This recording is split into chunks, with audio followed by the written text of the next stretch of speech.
Zaheer cancer से जूझ रहा है, लास्ट स्टेज पर है, ज़्यादा समय नहीं है उसके पास। डॉक्टर अस्थाना के हॉस्पिटल में एडमिट हो जाता है, लेकिन एक मलाल है उसके मन में। सारी जिंदगी गुड बॉय बना रहा, कभी डांस बार या क्लब जैसी जगहों पर नहीं गया, सिर्फ घर की जिम्मेदारियों पर ध्यान दिया, और अब उसके साथ ऐसा हो गया। चाह कर भी बची हुई जिम्मेदारियां पूरी नहीं कर सकता।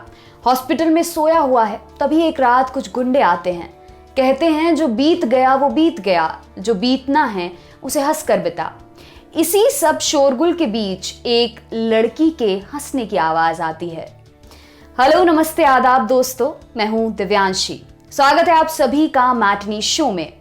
आज के सेगमेंट का नाम है कहां गए ये लोग, जहां हम बात करते हैं सिनेमा से जुड़े उन लोगों की जो एक समय पर चर्चा का विषय थे। शुरू में एक लड़की का जिक्र हमने किया, वो ज़हीर से कहती है, देख ले आंखों में आंखें डाल देख ले। वो लड़की थी मुमैत खान, हिंदी फिल्म इंडस्ट्री की वो कथित आइटम गर्ल जिसने शीला की जवानी, मुन्नी बदनाम हुई और साकी साकी से पहले बताया कि आइटम नंबर्स आखिर होते क्या हैं। एक वक्त की सेंसेशन रही मुमैत खान आजकल कहां है, आज के एपिसोड में यही जानेंगे। शुरू करने से पहले आपको बता दें कि आपके लिए ये एपिसोड लिखा है हमारे साथी यमन ने।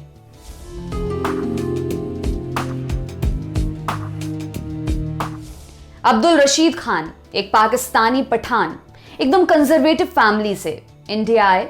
मुलाकात हुई चेन्नई में रहने वाली हसीना खान से।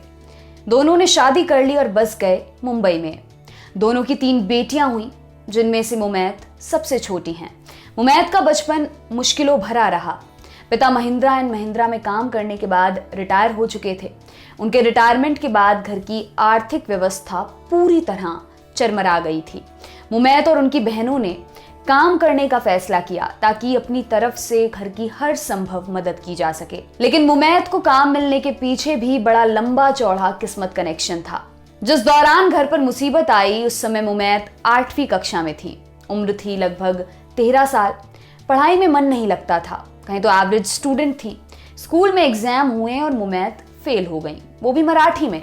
बस ठान लिया कि अब कुछ भी हो जाए, आगे नहीं पढ़ना, पढ़ाई छोड़ दी। उनकी बड़ी बहन ज़बाइन उस समय कॉलेज में थी। एक बार उनके कॉलेज में एक फेस्ट ऑर्गेनाइज हुआ। ज़बाइन भी डांस नंबर में पार्टिसिपेट करना चाहती थी, लेकिन एक मसला था, और मसला गहरा। उन्हें डांस का डी भी ठीक से नहीं आता था, इसलिए वो मुड़ी अपनी छोटी बहन मुमैत की ओर। जानती थी कि डांस को लेकर बचपन से ही मुमैत के अंदर एक कीड़ा है। जिद की कि मुन्नू मुझे भी कॉलेज आकर डांस सिखा। मुमैत मान गई और कॉलेज आकर अपनी बड़ी बहन को डांस सिखाने लगी। फंक्शन पास आने वाला था, तैयारियां फुल स्विंग पर थी। स्टेज की लाइटिंग का काम संभाल रहे थे सलीम नाम के व्यक्ति, जो उस वक्त हिंदी फिल्म इंडस्ट्री से जुड़े कोरियोग्राफर्स के साथ भी काम करते थे। सलीम की नजर पड़ी ज़बाइन पर, देखा कि ये नई लड़की अच्छी डांसर है। एक तरफ ये सब चल रहा था तो दूसरी ओर रेमो डिसूजा अपनी डांसर्स की टीम बनाने में लगे हुए थे। कुछ समय पहले ही वो अहमद खान से अलग हुए थे। बतौर कोरियोग्राफर अपनी शुरुआत करना चाहते थे, इसलिए एक फीमेल डांसर्स का ग्रुप बनाना चाहते थे। सलीम को ये बात मालूम थी, इसलिए उन्होंने ज़बाइन को मनाया कि वो रेमो का ग्रुप ज्वाइन कर लें। लेकिन ज़बाइन की भी एक शर्त थी, वो तभी ज्वाइन करेंगी जब उनकी बहन मुमैत को भी ग्रुप का हिस्सा बनाया जाए।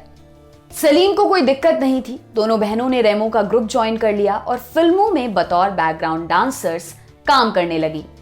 घर पर आकर ये बात माँ को बताई। माँ ने पहले तो मना कर दिया, पिता का हवाला दिया, लेकिन वो खुद भी घर की आर्थिक दशा से परिचित थी। इशारों इशारों में बच्चों को अपनी हामी दे दी। दोनों बहनें अपने शूट पर चली गईं। शूट पूरा हुआ और दोनों के हिस्से 750 रुपए की पेमेंट आई।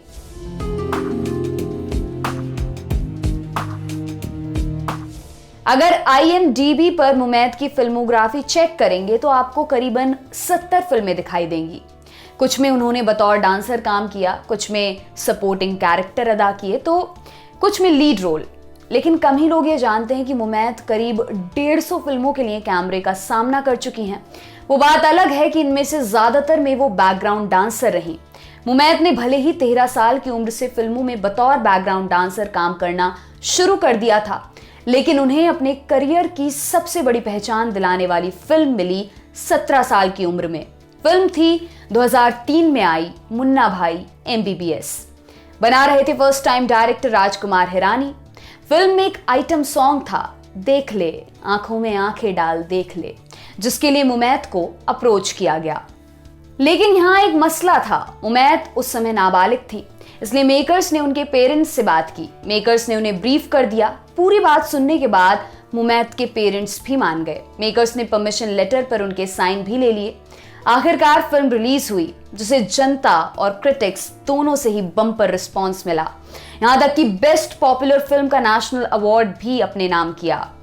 मुमैत का गाना सिर्फ ज़हीर की लाइफ के लिए ही टर्निंग पॉइंट साबित नहीं हुआ, बल्कि उनके करियर को भी इसने पहला मेजर ब्रेक थ्रू दिलाया, क्योंकि इसके बाद उन्हें ऑफर की गई 2005 में आई lucky no time for love, जहां लीड में थे सलमान खान और Sneha Ullal.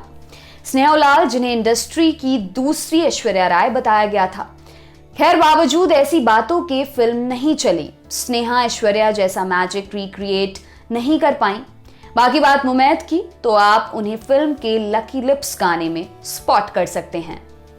मुमैत back to back फिल्मों पर काम किए जा रही थी, लेकिन इस पॉइंट पर आकर वो खुद को सिर्फ हिंदी सिनेमा तक सीमित नहीं रखना चाहती थी। इसने रुख किया साउथ की ओर, साउथ की सबसे ग्लैमरस फिल्म इंडस्ट्री यानी टॉलीवुड की ओर।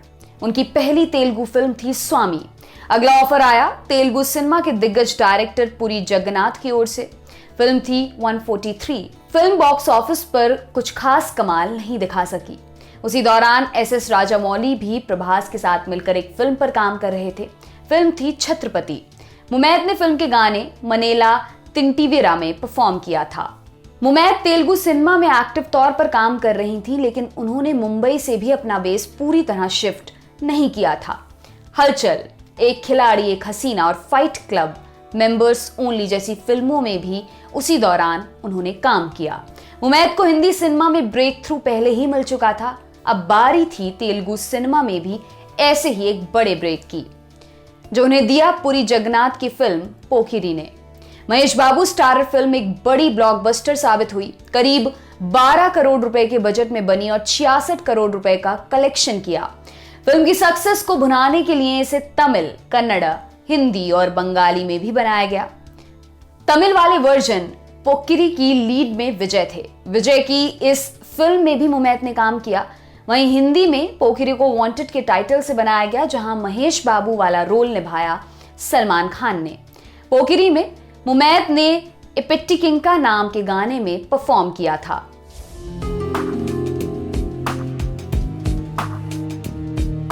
मुमैत ने अपने करियर में अधिकांश फिल्मों में बतौर डांसर काम किया। इस वजह से वो टाइपकास्ट भी हुई। उनकी ओर आने वाले ज्यादातर रोल या तो आइटम नंबर्स होते या फिर बोल्ड किस्म के रोल, जहां उनका काम सिर्फ स्पेशल अपीयरेंस तक सीमित रहता। उन्हें लीडिंग लेडी बनने का मौका नहीं मिल रहा था। देर से ही सही, लेकिन ये शिकायत भी दूर हुई। तेलुगु फिल्म मैसम IPS से। कहानी थी मैसम नाम की लड़की की। बचपन में माँ बाप गुजर जाते हैं, बहन के साथ रहने लगती है, लेकिन उसका जीजा उसकी बहन को मार डालता है।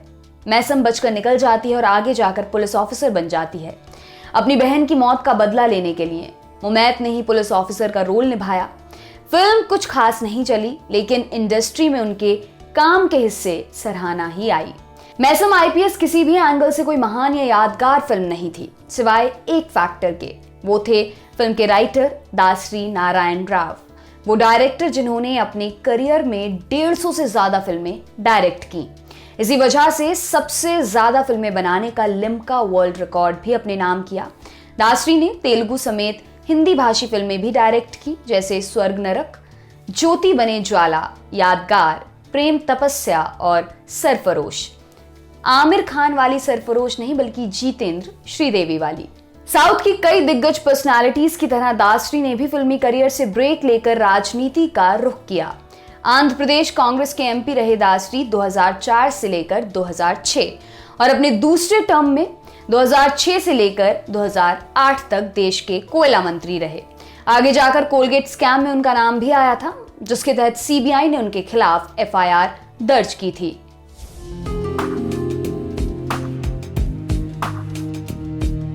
तारीख 5 जनवरी 2016। कुछ दिन पहले ही मुमैत गोवा ट्रिप से लौटी थी। इस दौरान वो ब्रेक पर थी, खुद को समय देना चाहती थी। सुबह उठी, शावर लिया और खुद को शीशे में देखने लगी। शीशे में जो दिखा वो देखकर उन्हें दिलवाले दुल्हनिया ले जाएंगे वाली काजोल याद आई। बस बिना ज्यादा सोचे मुमैत भी काजोल को इमिटेट करने लगी, हूबहू उस गाने की तरह। लेकिन यहीं एक बड़ी चूक हो गई। मुमैत के कमरे की फ्लोर मार्बल की थी, जिस पर गीले पांव फिसलते थे। काजोल का डांस स्टेप करने के चक्कर में मुमैत का पैर भी फिसला, जिससे उनका सिर सीधा जा लगा अपने वुडन बेड के पैने किनारे पर। चोट लगते ही मुमैत को कुछ भी याद नहीं रहा। आंखें खुली सीधा हॉस्पिटल में, जहां डॉक्टरों ने बताया कि उनके ब्रेन की 3 नर्व्स डैमेज हो चुकी हैं और उनके ब्रेन में पिछले 2 दिनों से लगातार ब्लीडिंग हो रही थी, जिस वजह से वो 14 दिनों तक कोमा में रहीं। डॉक्टरों ने ऑपरेशन किया। नर्व डैमेज की वजह से उनके ब्रेन में 9 टाइटेनियम वायर लगाए गए, ताकि जिन नर्व्स में सूजन आई है उन्हें सही किया जा सके। सर्जरी हो गई। डॉक्टर ने साफ सलाह दी कि अगले 8 महीने तक चल नहीं पाएंगी। साथ ही दिमाग पर तनाव डालने की कोशिश भी मत कीजिएगा। प्रोटोकॉल के हिसाब से मुमैत को 3 महीनों तक अस्पताल में ही रहना था, लेकिन वो कैसे भी जिद करके करीब 1 महीने बाद ही डिस्चार्ज हो गई। डॉक्टरों के समझाने पर भी वो नहीं मानी। फिर भी डॉक्टरों ने यही कहा कि आप अगले 2 सालों तक काम नहीं कर सकती। मुमैत ने इसे भी सुनकर अनसुना कर दिया। रूटीन चेकअप के लिए फिर हॉस्पिटल गई, जहां डॉक्टर ने फिर दोहराया कि फिर से शूट पर जाने की सोचना भी मत। मुमैत का केस ऐसा है कि वो शुरू से बेबाक रही हैं। वो मानती हैं कि उनके दिमाग से लेकर मुंह तक कोई फिल्टर नहीं है। तबाक से डॉक्टर को जवाब दिया कि अगर मैं काम नहीं करूंगी तो आपके हॉस्पिटल का जो इतना मोटा बिल दिया है उसकी भरपाई कैसे होगी। मुमैत की सर्जरी की कॉस्ट करीब 27 लाख रुपए थी। उनका बेबाकी से दिया जवाब सुनकर डॉक्टर ने काम करने की परमिशन दे दी, लेकिन पूरी सावधानी के साथ।